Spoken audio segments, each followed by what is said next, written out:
Disclaimer: this video is not an accurate storytelling of any Final Fantasy VII content. Hi, I'm Yusin, and welcome to my very first challenge run. And today, we will try to answer the question if it's even possible to beat Final Fantasy VII Remake with Cloud only. Of course, it's already proven to be possible in the original version, in the 1997 version, in the Steam version, but I haven't really seen anyone do it. And so, I've gotten really curious, and I really want to figure this out and push this game onto its very limits while punishing myself for even thinking that this will be easy and fun. Well, it's fun, but it's also easy, right? Right? Well, anyways, enough about the app and let's discuss the rules so that we can officially start the run. Rule number 1. I can only use Cloud for this run. That means no switching. I'm not allowed to use any ATBs of my party members. They stay as it is. Number 2, I'm not allowed to heal my party members. This is to avoid using my party members as meat shields. This also meant that I'm not allowed to use any benches when I have party members. So if I'm about to die, if I'm really low on HP and MP, I have to use items. I have to use spells. Number 3, I'm not allowed to equip any materials and weapons and accessories to my party members nor upgrade them.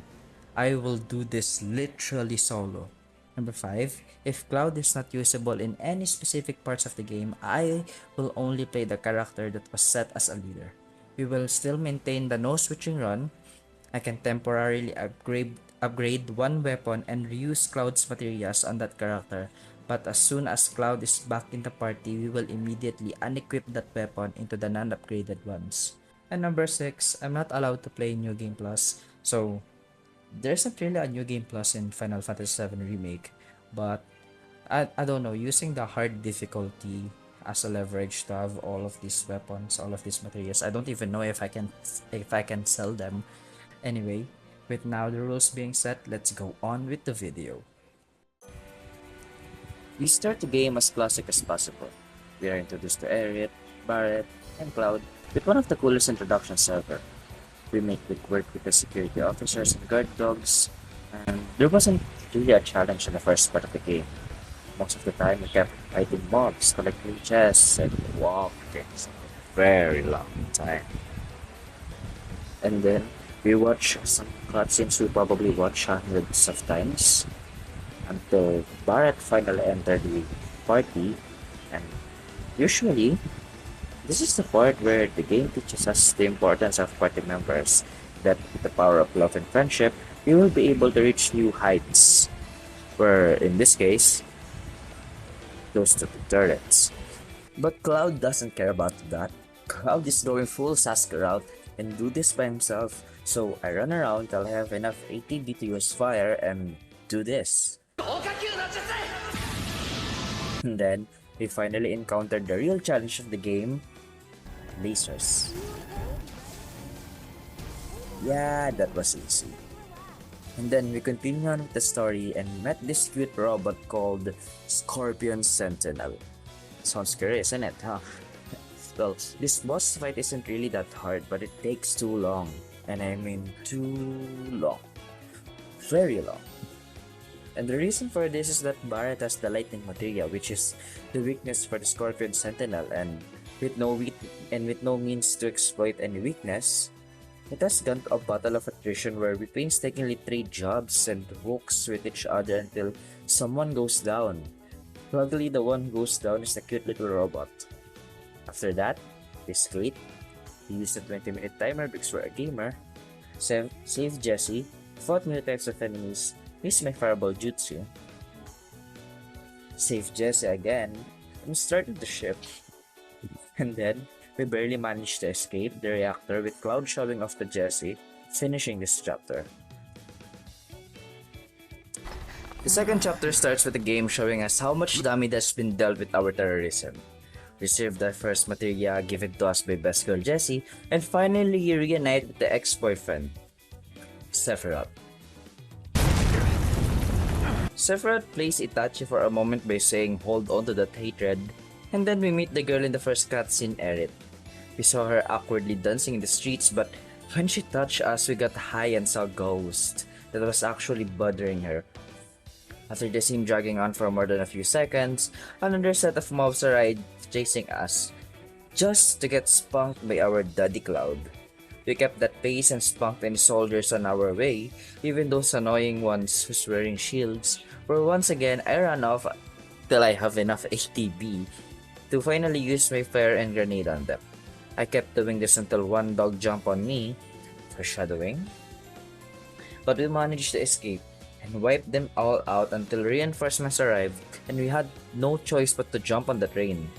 I mean, what's with these games? Train and us constantly jumping on it. I swear this is the third time if we count Crisis Core. We finally met with the gang again. Barrett caused some ruckus with some Shinra manager which I'm not gonna show because it's embarrassing.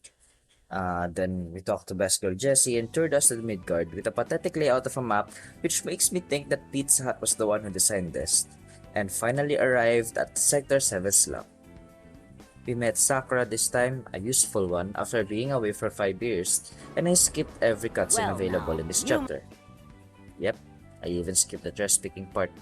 And normally, I only want to cover the main story section in this type of videos and do the side quests off cam, but these side quests are... Okay, these side quests are more difficult than the story itself. Yeah.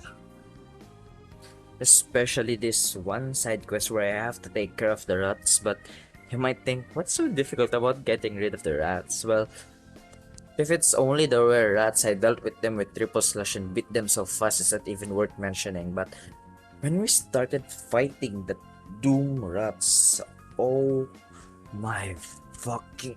Oh! You know what? I'm just gonna show you what happened. Uh-huh. Uh-huh. Yeah. Yeah. Yeah. I'm even gonna put a dead counter. What makes this fight really difficult is that you have to deal with their grabs alone. And usually that is the use of your party members. If you are using Cloud and get grabbed by a rat or a fucking dog going feral, you would usually switch to Tifa or Barret or Aerith to attack the one who grabbed you so that you won't die, but that is not allowed in this run. So the only choice that I have for this run is to wish that I would survive the grab or just accept the reality that you died and you have to get good. After a few trials and errors, I have noticed that their attack patterns are more fast than your average enemies, and with me utilizing Punisher from every fight is basically a bad counter to this one since they just don't attack, they fucking grab. And so what I did was run around and dodged and made full use of the dodge strike materia when I meant full use, I meant almost spamming the shit out of that move and constantly using triple slash, beating speed with speed. After this, I finally equipped Assess and First Strike materia because I'm that stupid, do more side quests where if it's easy I won't show it, and I also beat this Drake, which took a while because not only Cloud sucks in aerial fight in this game, which is a really big improvement in Rebirth, I also have to deal with their annoying tornado. Yeah, that's annoying. I also defeat the loose dog where again I died because of the fucking grub. I swear the grub is the true final boss of this game. After that, I beat another Drake, a different one, but still annoying. Complete all the side quests, drink alcohol in the game because I don't in real life. I left and beat these dudes while only using one hand, then call it a day. And then I went home when Best Girl Jessie was waiting for us and gave us Ifrit for a condition. We helped her with Biggs and Wedge following us. We did the motor scene, stole her dad's ID as per her request, and let hell loose to this Shinra base while Jessie steals another bomb. Now, this one is easy. Again, it's the same enemies all over again. I thought it would be smooth sailing until I met a riot trooper. I swear to God, I don't know if I'm stupid or what. Maybe I just am. But I struggled in this one. It took me quite a couple of tries, but eventually I managed to defeat it by using Thunder on the shield guy and beat his buddies and dogs as well. Until Roche finally arrived once again. Now I thought I'm gonna have a hard time dealing with this guy, but no, I didn't. I simply guarded with my Punisher mode and do this for quite some time and slowly chip his health until I cross-slash his ass up and escape Sector 7. And that is the very first part of Final Fantasy VII Remake Cloud Only Run. It was annoying. A lot of battles always ends up in a battle of attrition, and I always end up running around until I get the ATB for the enemies that I can reach. But it's bearable. It's not definitely not as easy as I would think, but it's also not that difficult. Maybe there will be a difficulty spikes later on, uh, and I'm really curious to find out as to if it's really possible or not. So I will keep on making these videos until I finish the game and do some other games as well. But if you are watching this right now up until the end, I would appreciate a like and a subscribe. And as much as I want to do this, as it's always been my passion to play games and make videos about it, there's a lot of factors that limits me onto making a substantial progress into realizing this dream. It would be a great help, a great motivation, and inspiration to push on with these videos and create more in the future, knowing that there may be even 50 or 30 or 10 viewers who enjoy the content that I make. This is Musen, and I hope to see you on the next one.